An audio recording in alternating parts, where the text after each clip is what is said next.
Alright, back with the video.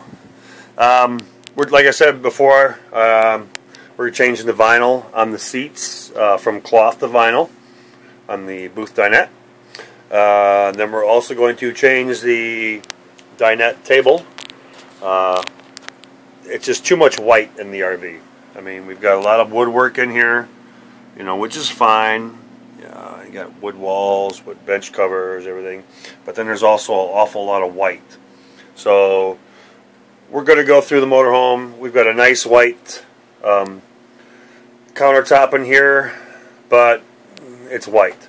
And it just always looks marked up, nasty. We're getting rid of it. It's a Corian countertop. It's great. If we had a dark colored Corian countertop, I wouldn't be changing it. But we're going to change the Corian countertop out. We're going to change all the tabletops in here. They can be laminate. I'm not concerned about going, you know, the big granite wave for what we use the motorhome. It's not worth dumping that kind of money into it. Plus, being granite on the tabletop here, this doubles as the sleeper, which hooks into there, so it wouldn't support a granite tabletop. And then who's going to pick a piece of granite up that size every night to go to sleep? Not me. So we're just going to build a new one, frame it out with 1x2s, put some paneling on there, which is all they used is a 1/4-inch piece of paneling at the bottom, a 1/4-inch piece of paneling on the top. The outer pieces are just a add-on wood, so we'll do the same. We'll just laminate it with a granite style countertop on her. Going to go with more of a black style counter in here, and we'll be going from there. The ceiling here, we had some roof issues which leaked a little bit of water in, which turned the color of the ceiling to that nasty dark color. It doesn't look as bad as what it shows on here, but it's still stained. So we took a little black fabric paint and we painted it. Turned out pretty nice. Not sure if we're going to leave it that way or if we're going to take some of the black vinyl we're using for the booth dinettes, which we're also going to recover these doors up here with. Some black vinyl to break up the beige color up front. Use that to wrap that with is probably what we'll do, but not 100% sure yet. Getting into the bathroom back here, this is all going to be linoleum floor. We're putting a linoleum floor throughout the whole motorhome, front to back, taking out the wood, taking out the carpet, and putting a linoleum type tile down. It's a 12x12 tile, which is, this new stuff is about 2 to 3 times as thick as normal linoleum. And you can also use grout in the grout seams. Just a standard grout, which gives it the real tile look. So it was kind of neat. It's the same price as some of the cheaper tile, but to put a normal tile in here, a porcelain tile or a ceramic tile, would be way too heavy. The motorhomes pretty much now are all overloaded before you even put your stuff in them. And to put a tile in here, a porcelain tile, would just be way too much weight. We thought about putting the heated floor underneath the tile, which you can do with vinyl. The 3x5 heat panels are about $140 a piece, so we were looking at about $1,000 to put a heated floor down the center of the motorhome, which I can buy lots of pairs of slippers for $1,000. Alright, so back to the bathroom here. We're changing out the vanity in here. The vanity will stay the same, the vanity top we're going to pull out. We're going to try to get the same color as the bathroom as the kitchen. If not, that's not a huge issue. We're going to take the vinyl flooring and we're going to run it up on this little shoulder here, this little half wall, little short wall, up to the basin of the shower. So we're going to put that there, and then we'll probably run the vinyl up the wall here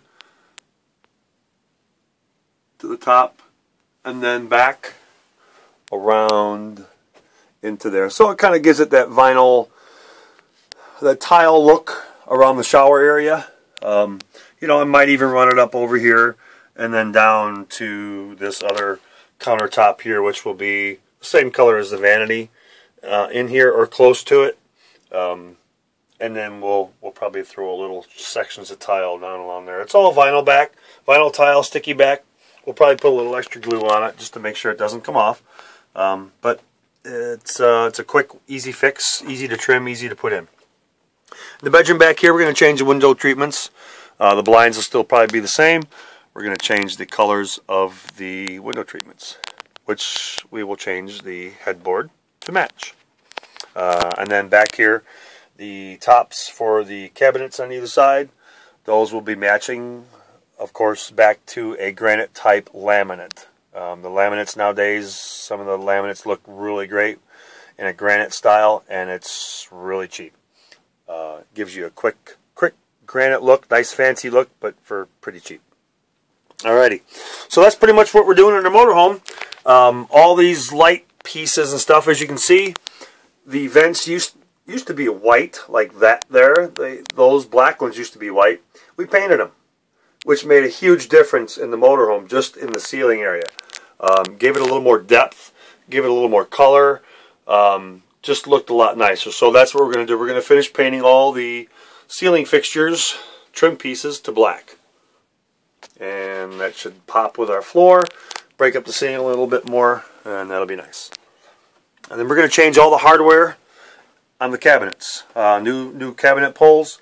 You wouldn't think there's 36 of them in a motorhome, but there is. So cheaper the better, but we want something to look nice and that the material is not going to peel off them as we go. Lighting is kind of different because it's all 12-volt lighting, most all of it in here, so you're kind of stuck with what you have. But with the gold fixtures, it will really look nice once we get everything blackened here and the new window treatments in.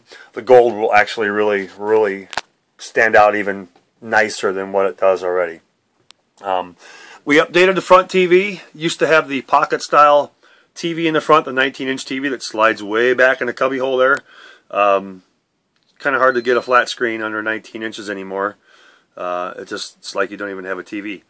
So what we did is we bought a nice little flat panel, made an adapter bracket to go onto the back, so we can get back there. You really can't see, but we can get back in behind there. This does tilt out just enough. We velcroed it in here so it doesn't vibrate as you drive, but we can pull it out and you can get back enough in there just to get the cables hooked up. But the only thing it did is it blocked our doorways for our upper cabinet doors. As you can see here, this cabinet here is back in behind the TV. We fixed that pretty simply for a couple dollars for both cabinets. $2 fixed our problem. We went to the hardware store, got a couple L brackets. Cheap little L brackets used for securing, homemade chests on the inside corner pieces. Just took those. We drilled out the hole, the upper hole a little bit bigger. Took a file or a Dremel or whatever you want to use, and filed down this in here to like a catch. Did that on that piece there, and then again over on this side. Did the same thing. Took the brackets, filed them down, made it so all we can do now is you took the cabinet, the door, we took off the hinges.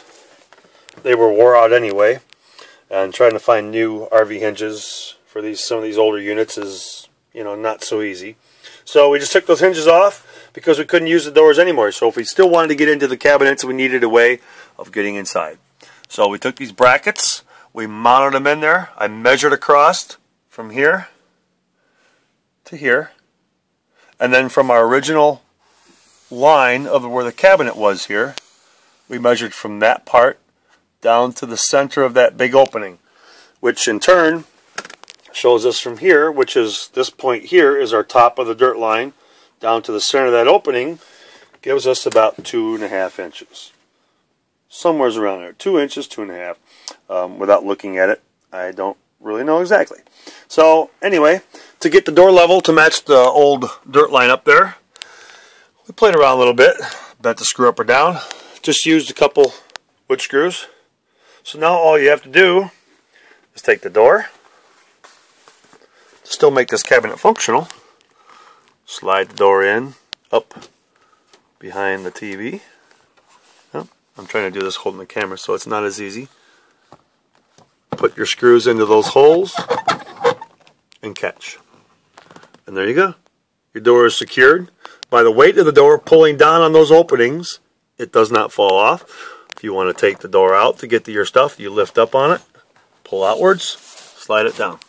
So you still have access to all your cabinets in the front, plus a flat screen TV in the front of your motorhome. Definitely makes viewing a little bit nicer. So that's a quick, easy fix for your two front doors. If you do have a pocket TV for a 19-inch TV in the front of your RV, you can pop that out, make a bracket, get a mounting bracket, a couple 2x2s across the opening in the middle, some screws to the side. You cannot see it anyway once the TV's in place. Those quick little L brackets measure down, just a little bit of time of measuring. So if you mess up once or twice, move the brackets over a little bit, make a new hole. Not a big deal. Hook them into there so when it pulls down, the screw head goes through the hole, hooks in behind the smaller section of the bracket that we made, so it sits down in there and the head of the screw cannot pull back through the hole from the backside. That's all we did. Made it so the screw can go through but the head can't as it drops down in there. Works great. Quick little fix, $2 I think is what we spent for the package of clamps, maybe $1.50 I think, for actually had a package of 4 for $1.50. Any hardware store, you're good to go. So that's our RV. We'll get back to you a little bit more here with a few other things and give you some progress reports. Thanks.